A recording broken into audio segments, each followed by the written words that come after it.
Je to opět tady, dnes ve 23:55 nám odstartuje druhý díl seriálu Rock Point Horská výzva v areálu pod Klínovcem a v pohoří Krušných hor. Tato trasa má 79 km délky s celkovým převýšením zhruba 2000 metrů.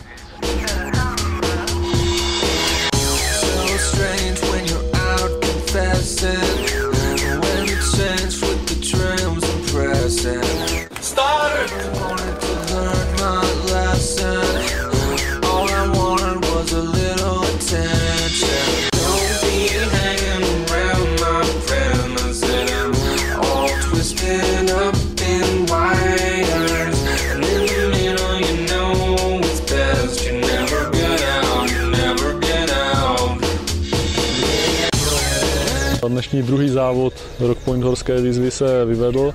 Na startu bylo okolo 200 závodníků, počasí nám přálo. Rád bych vás tímto druhým dílem seriálu Rock Point Horská výzva pozval také na třetí a závěrečný díl, který se bude konat ve Svatém Petru ve Špindlerově mlýně 10.